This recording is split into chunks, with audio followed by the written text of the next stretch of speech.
مسجد حنانہ ہے. حنانہ کا معنی ہوتا ہے رونا, گریہ کرنا, آو بکا. یہ جگہ صلوات اللهم صل علی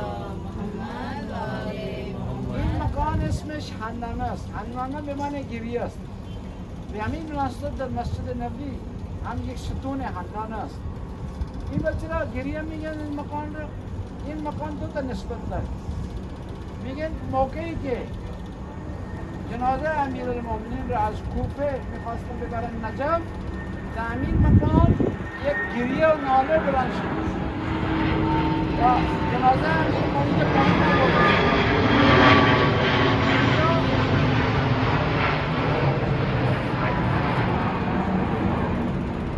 توقف شده. مناسبت دوم این مکان این است موقعی که سرهای شهدای کربلا از کربلا طرف کوفه میخواستن ببرن، سر امام حسین پیش خولی بود.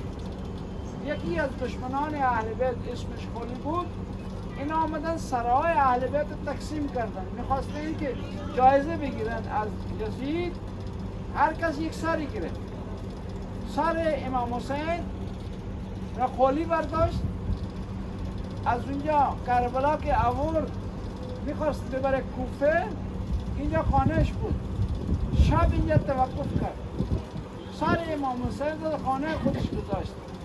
شب هنگام زن خولی دید که یک نور به طرف آسمان داره بلند میشه و کل این خانه را منور ساخته، نورانی گردیده کل خانه.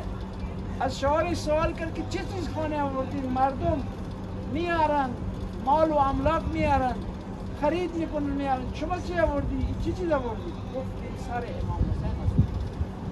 میگن که از اون موقع این مکان معروف شده به حنانه.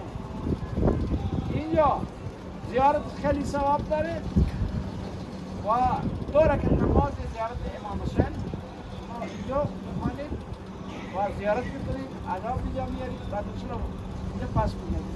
اگر اردو تو نمیده من اردو بعد انشاءالله اینجا نماز صلوات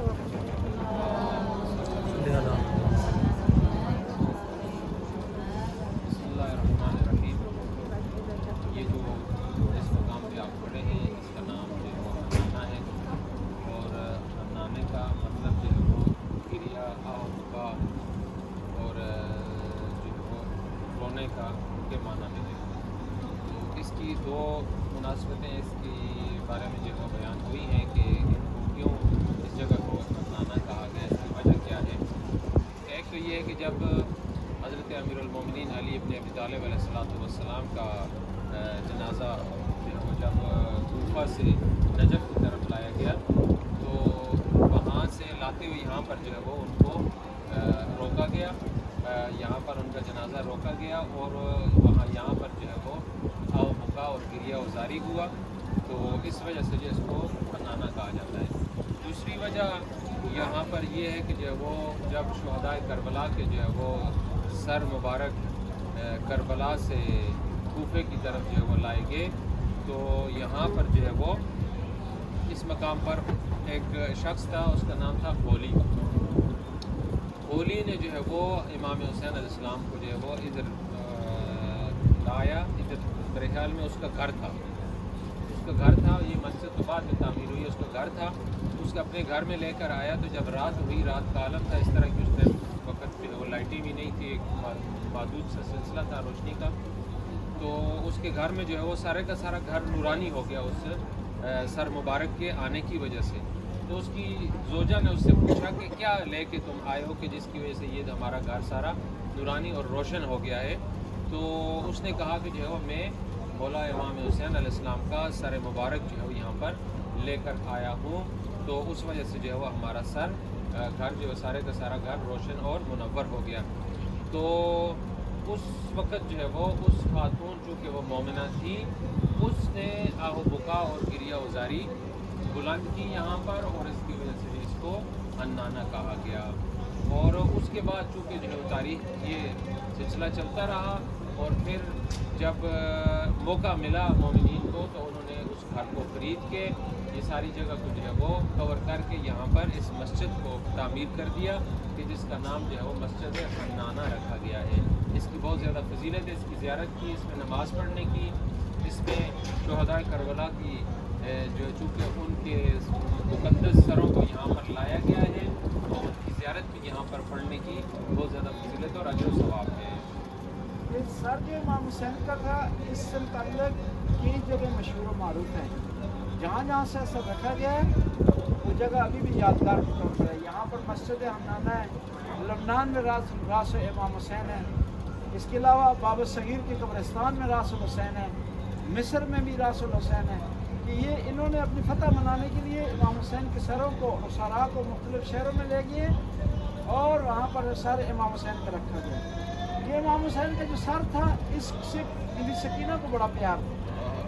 کہتے ہیں کہ زندان شام میں بی بی صبح و شام روتی تھی بی بی سکینہ. ایک دفعہ رات کی تاریکی تھی, آدھی رات تھی, بی بی روتے ہوئے جاگ پڑی. خواب میں اپنے بابا کو دیکھا, جاگ گئی بی بی سکینہ. یزید اٹھا اور اس نے پوچھا کون ہے, کیوں رو رہا ہے؟ اس کو بتایا گیا کہ حسین کی ایک ننھی سی بچی ہے جس کا نام سکینہ ہے, وہ اپنے بابا کو یاد کر رہی ہے اس لیے رو رہی ہے. تو یزید نے کہا کہ اس بچی کے لیے اس کے بابا کے سر کو لے جایا جائے. کہتے ہیں بی بی سکینہ رو رہی تھی, ایک تشت میں سر رکھا ہوا تھا, اوپر سے ڈھانپا ہوا تھا, تشت لایا گیا تو بی بی سمجھی شاید یہ کھانا لے کر آئے. کہا مجھے کھانا اور پانی نہیں چاہیے, مجھے اپنے بابا جو چاہیے. کہتے ہیں جب تشت سے پردہ ہٹایا گیا تو بی بی نے اپنے بابا کے سر کو دیکھا تو کیا ہے, وضع شفتے علی وریدے. بی بی نے اپنے ننھے ننھے ہونٹ اپنے بابا کی کٹی ہوئی رگوں پر رکھے اور کہا یا ابتا من الذی قطع وریدک. بابا آپ کی رگیں کس نے کاٹی ہیں؟ من الذی یہتمنی فی صغر سنی.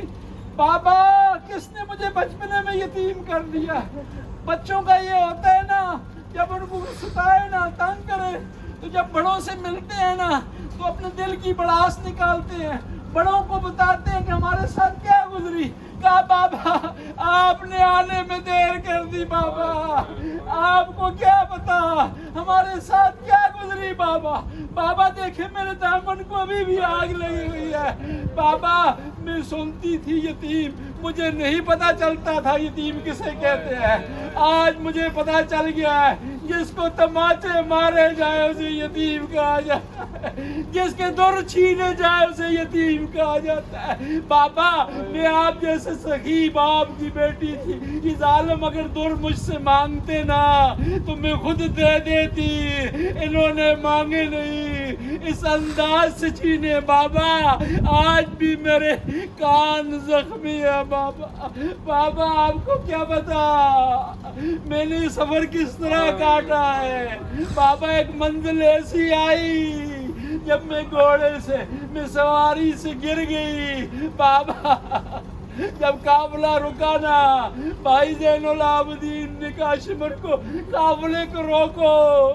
شمر نے کہا زین العابدین اس سے پہلے کئی بچے گرے ہیں, 100 بچے ہم گرا چکے ہیں, تو نے کچھ نہیں کہا, اب کیوں قافلے کو روک رہا ہے؟ امام زین العابدین نے کہا اب میری بہن سکینہ گر گئی ہے. بابا جب میں گری نا, میری دادی اماں میرے پاس آ گئی تھی, مجھے گود میں لیا دادی اماں نے. بابا آپ کو کیا بتاؤں, اس سارے سفر میں نے کس مشکلات کا سامنا کیا. خدا اس کے لیے کی حاضری کو منظور کر, ہمارے گناہوں سے درگزر فرما, نیک کام کرنے کی توفیق عطا فرما. یا اللہ اس کا برکت جگہ پر آئے ہیں. امام حسین کے پاک اور مطہر سر کو اس جگہ پر رکھا ہے. یہ جگہ پاکیزہ ہو گئی ہے, مطہر ہو گئی ہے. خدایا ہمیں بھی توفیق دے کہ ہمارے دل پاک ہو سکیں. خدایا ہمیں توفیق دے ہم تزکیہ نفس کر سکیں, اپنے گناہوں کو بخشوا سکیں, گناہ سے بچنے کی توفیق عطا فرما, آل بیت کے راستے پر چلنے کی توفیق عطا فرما. یا اللہ ہماری آئندہ نسلوں کو بھی محب بنا اہل بیت کا. ہمیں توفیق دے کہ یہ ہمارے دلوں میں جو اہل بیت کی محبت ہے اس کو آئندہ نسلوں تک منتقل کر سکے. خدایا تو غفور رحیم ہے، اس پاک جگہ کا واسطہ یہ ہماری بہنیں بچیاں خواہش رکھتی ہیں، حاجات رکھتی ہیں، ان کی حاجت پوری فرما. یا اللہ ہمارے دلوں سے حال سے واقف ہے، بہت ساری حاجات ہیں ہم زبان پر نہیں لا سکتے. یا اللہ ان حاجات کو بھی پورا فرما جو ہمارے دلوں میں ہے. خدا سارے سفر میں تو تیرا کرم ہو، تیرا نظر کرم ہمارے شامل حال رہا ہے. اس بقیہ سفر میں بھی خدایا ہمیں صحیح و سالم منزل تک پہنچا. خدایا تو غفور رحیم ہے، رحم کرنے والا. اس سفر میں کوتاہی ہو، خطا ہو، معصیت ہو، اسے معاف فرما. یا اللہ اہل بیت کی بارگاہ میں اگر بے ادبی ہوئی اسے معاف فرما. ربنا آتنا فی الدنیا حسنہ وفی الآخرۃ حسنہ وقنا عذاب النار. اللهم صل على محمد وآل محمد. السلام عليك يا ابن رسول الله، السلام عليك يا ابن أمير المؤمنين، السلام عليك يا ابن الصديقة الطاهرة سيدة نساء العالمين، السلام عليك يا مولاي يا أبا عبد الله ورحمة الله وبركاته. أشهد أنك قد أقمت الصلاة وآتيت الزكاة وأمرت بالمعروف ونهيت عن المنكر وتلوت الكتاب حق تلاوته وجاهدت في الله حق جهاده وصبرت على المكاره جنبه محتسبا حتى أتاك اليقين. وأشهد أن الذين خالفوك وحاربوك وأن الذين حملوك والذين قتلوك ملعونون على لسان النبي الأمي وقد خاب من افترى. لعن الله الظالمين لكم من الأولين والآخرين وضاعف عليهم العذاب عذاب الأليم. آتيتك يا مولاي يا ابن رسول الله زائرا عارفا بحقك مواليا لأوليائك معاديا لأعدائك مستبصرا بالهدى الذي أنت عليه عارفا بزلالته. من خالفك فاشفع لي عند ربك. اللهم إنك ترى مكاني وتسمع كلامي ولا يخفى عليك شيء من أمري وكيف يخفى عليك ما أنت مكنون